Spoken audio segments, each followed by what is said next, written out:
उपराष्ट्रपति CP Radhakrishnan BBC की पत्रकार सर्वप्रिया सांगवान को रामनाथ गोयनका पुरस्कार देते हुए। ये प्रतिष्ठित पुरस्कार 2024 लोकसभा चुनाव के समय उनकी सीरीज द लास्ट मैन के लिए दिया गया। इसमें भारतीय समाज से जुड़े हर उस फर्जी नैरेटिव को बड़ी सफाई से उभारा गया था जिसे पश्चिमी देश और ईसाई मिशनरियां फैलाती रही हैं। रामनाथ गोयनका पुरस्कार जिस दिन दिया गया, ठीक उसी दिन बीबीसी ने यह रिपोर्ट छापी थी कि भारत में केवल 5 दिन का स्ट्रैटेजिक ऑयल रिजर्व है। इस अफवाह का परिणाम था कि कई शहरों में पेट्रोल पंपों पर लंबी लंबी लाइनें लग गईं। कुछ घंटों बाद बीबीसी ने धीरे से यह रिपोर्ट डिलीट कर दी। न माफी मांगी, न कोई स्पष्टीकरण दिया। इंडियन एक्सप्रेस ग्रुप द्वारा दिए जाने वाले रामनाथ गोयनका पुरस्कार का खेल आप इस एक उदाहरण से समझ सकते हैं। ये एक प्राइवेट संस्था का पुरस्कार है, लेकिन राष्ट्रपति, प्रधानमंत्री, चीफ जस्टिस जैसे सर्वोच्च संवैधानिक पदों पर बैठे लोगों के हाथों ये पुरस्कार दिलाया जाता है। लेकिन कैसे लोगों को पुरस्कृत किया जाता रहा है, वो ध्यान देने लायक है। वर्ष 2017 में प्रोपेगेंडा वेबसाइट द क्विंट ने नासिक के देवलाली आर्मी कैंप का एक स्टिंग ऑपरेशन प्रकाशित किया। दावा किया गया कि भारतीय सेना के बड़े अधिकारी जवानों से घरेलू नौकर का काम लेते हैं। एक सार्जेंट से बातचीत के आधार पर यह दावा किया गया था। स्टिंग ऑपरेशन आते ही उस सार्जेंट ने कार्रवाई के डर से फांसी लगा ली। पुलिस ने द क्विंट की रिपोर्टर पूनम अग्रवाल पर सेना के प्रतिबंधित क्षेत्र में शूटिंग करने, जासूसी और सैनिक को आत्महत्या के लिए उकसाने का केस दर्ज किया। न्यायालय में अभी सुनवाई चल ही रही थी कि वर्ष 2018 में रिपोर्टर का नाम रामनाथ गोयनका पुरस्कार के लिए घोषित कर दिया गया। पुरस्कार देने के लिए राष्ट्रपति रामनाथ कोविंद को मुख्य अतिथि के रूप में बुलाया गया। राष्ट्रपति भारतीय सेना के सर्वोच्च कमांडर होते हैं। राष्ट्रपति के हाथों उस पत्रकार को पुरस्कृत कराया गया जिस पर सेना की जासूसी करने और जवान की आत्महत्या का केस लंबित था। शिकायत दर्ज कराने वाले सेना के अधिकारियों के मनोबल पर इसका कैसा प्रभाव पड़ा होगा, आप इसकी केवल कल्पना कर सकते हैं। नासिक का देवलाली कैंप संवेदनशील सैन्य ठिकानों में से एक है।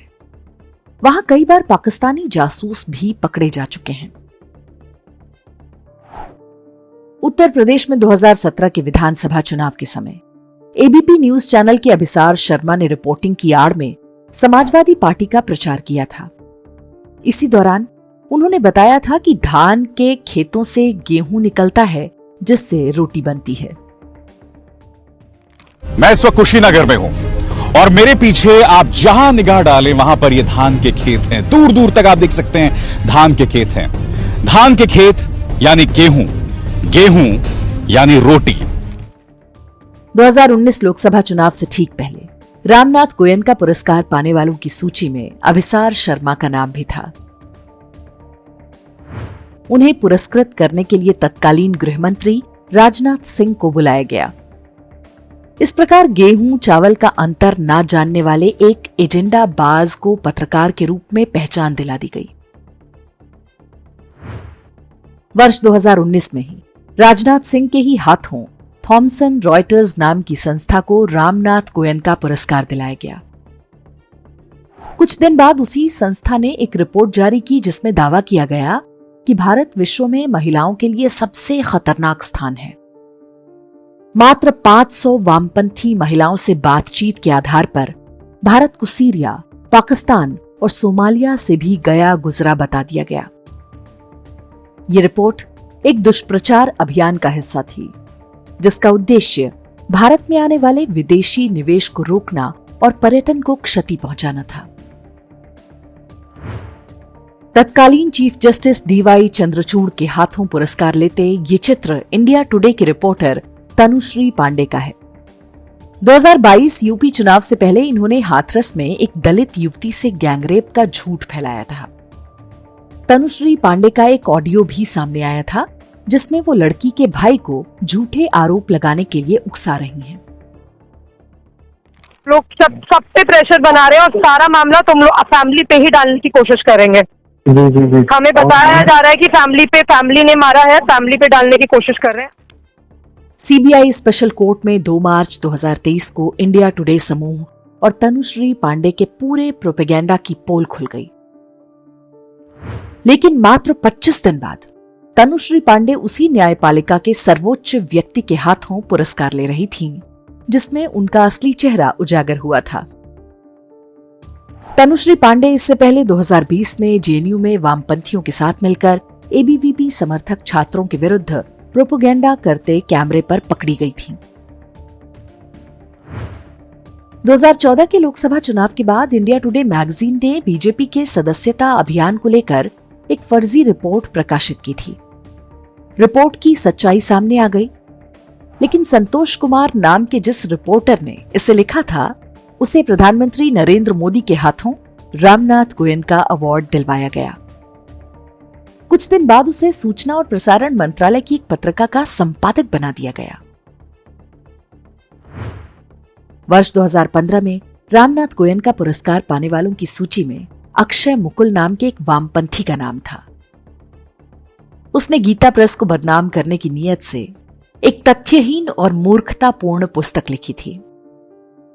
इंडियन एक्सप्रेस के मालिकों को पता था कि अक्षय मुकुल प्रधानमंत्री मोदी के हाथों पुरस्कार नहीं लेने की घोषणा करते हुए बहिष्कार करेगा। इसके पश्चात भी उसे बुलाया गया ताकि प्रधानमंत्री से जोड़कर एक विवाद पैदा कराया जा सके। रामनाथ गोयनका पुरस्कार की बुक्स कैटेगरी तो मानो हिंदू घृणा वाली पुस्तकों के लिए ही आरक्षित है।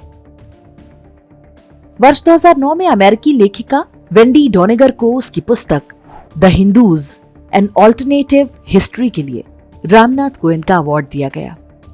इस पुस्तक में हिंदू देवी देवताओं का सेक्सुअल इंटरप्रिटेशंस यानी यौन विश्लेषण किया गया था। वर्ष 2020 में इमरजेंसी क्रॉनिकल्स नाम की पुस्तक को रामनाथ गोयनका पुरस्कार दिया गया। अमेरिका की प्रिंसटन यूनिवर्सिटी के प्रोफेसर ज्ञान प्रकाश द्वारा लिखी इस पुस्तक में बताया गया है कि इंदिरा गांधी ने एक महिला होते हुए भी आपातकाल लगाया। इससे भारतीयों के पुरुषवादी अहंकार को ठेस पहुंची, जिसके कारण उन्होंने आपातकाल का विरोध किया। इंदिरा गांधी के बचाव में ये दलील आश्चर्यजनक है। इंडियन एक्सप्रेस समूह को स्पष्ट करना चाहिए कि क्या उसी पुरुषवादी अहंकार के कारण उनके संस्थापक रामनाथ गोयनका ने इमरजेंसी के समय इंदिरा गांधी के विरुद्ध संघर्ष किया था? क्या उसी पुरुषवादी मानसिकता के कारण इंडियन एक्सप्रेस ने संपादकीय की जगह खाली स्थान छोड़ा था? रामनाथ गोयनका पुरस्कार बांटने वालों का मजहबी झुकाव इस चित्र से समझा जा सकता है। 2020 में दिल्ली की जामिया में नागरिकता कानून विरोधी प्रदर्शनों के दौरान सड़क बंद होने से नाराज एक व्यक्ति ने बंदूक तान दी थी। उसकी फोटो खींचने वाले टाइम्स ऑफ इंडिया के कैमरामैन को रामनाथ गोयनका पुरस्कार मिला। लेकिन उन्हीं दिनों पुलिस वालों पर बंदूक ताने शाहरुख पठान नाम के दंगाई की फोटो खींचने वाले पीटीआई फोटोग्राफर को इस अवार्ड के लायक नहीं समझा गया।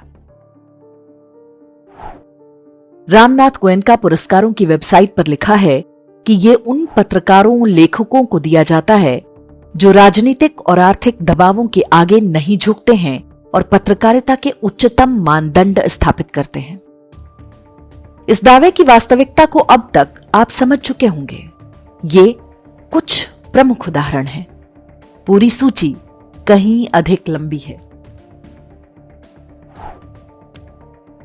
रामनाथ गोयनका पुरस्कार अधिकांश उन्हीं पत्रकारों को मिलता रहा है जो हिंदू और भारत विरोधी इकोसिस्टम का हिस्सा हैं। इनमें एक से बढ़कर एक एजेंडाबाज हैं। उपराष्ट्रपति रहते हुए वेंकैया नायडू ने रवीश कुमार को पुरस्कृत किया था जब उसने एनडीटीवी में रहते हुए फेक न्यूज की सारी सीमाएं पार कर दी थी। द वायर, न्यूज लॉन्ड्री और द न्यूज मिनट जैसी प्रोपेगेंडा वेबसाइटों में पत्रकार के भेस में काम करने वाले पॉलिटिकल एक्टिविस्ट भी रामनाथ गोयनका पुरस्कारों की सूची में भरे पड़े हैं। लेखकों में अधिक वो ही हैं जिन्होंने भारतीय संस्कृति और हिंदू धर्म के विरुद्ध घृणा फैलाई हो। उन विदेशी पत्रकारों को भी पुरस्कृत किया जाता है जिन पर भारत विरोधी प्रोपेगेंडा के आरोप हैं। पुरस्कार देने के लिए अपवाद के रूप में एक दो ऐसे नाम भी जोड़ लिए जाते हैं ताकि निष्पक्षता का भ्रम बना रहे। रामनाथ गोयनका पुरस्कार के चरित्र से परिचित होने के बाद आप इनके प्रायोजकों की सूची भी देख लें। इनमें मध्य प्रदेश, हरियाणा, उत्तराखंड की भाजपा सरकारों के साथ साथ अधिकांश सरकारी कंपनियां हैं। यानी जनता के टैक्स का पैसा भारत और हिंदू घृणा में डूबे पत्रकारों को फंड करने में जा रहा है। रामनाथ गोयनका अवार्ड के समाचार दूरदर्शन पर चलते हैं मानो ये कोई राष्ट्रीय पुरस्कार हो। प्रश्न ना तो रामनाथ गोयनका अवार्ड्स का है, ना ही बीबीसी जैसे किसी भारत विरोधी मीडिया संस्थान या किसी पत्रकार का। प्रश्न सत्ता के उन कर्णधारों से है जिन्हें 3-3 कार्यकाल के बाद भी नहीं पता कि वे कहां कहां जाकर कैसे कैसे लोगों को रेवड़ियां बांट आते हैं। यह एक प्रकार का बौद्धिक दिवालियापन है जिसका कारण हमारी समझ से परे है। राष्ट्रपति, प्रधानमंत्री और मंत्री किसी मीडिया संस्थान के कार्यक्रम में जाएं, इसमें कोई समस्या नहीं, लेकिन वहां पर उनके हाथों से पुरस्कार पाने वाले कौन लोग हैं, क्या उन्हें यह पता नहीं होना चाहिए? या हम मान लें कि वे ये सब जानबूझकर कर रहे हैं ताकि उन लोगों को चिढ़ा सकें जो बिना किसी स्वार्थ, बिना किसी पुरस्कार की आशा तरह तरह के कष्ट सहकर उनके नाम की गालियां खा रहे हैं।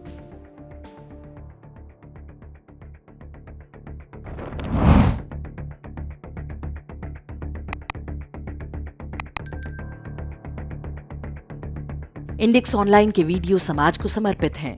आप इनको डाउनलोड करके जैसे चाहे वैसे प्रयोग कर सकते हैं। चाहे तो आप हमारे टेलीग्राम चैनल से जुड़ सकते हैं, वहां सारे नए पुराने वीडियो आपको मिल जाएंगे। हमारे सोशल मीडिया लिंक हर वीडियो के डिस्क्रिप्शन में होते हैं। हमारा एकमात्र उद्देश्य हिंदू समाज को जागृत और एकजुट करना है। इसमें सहभागी बने। धन्यवाद।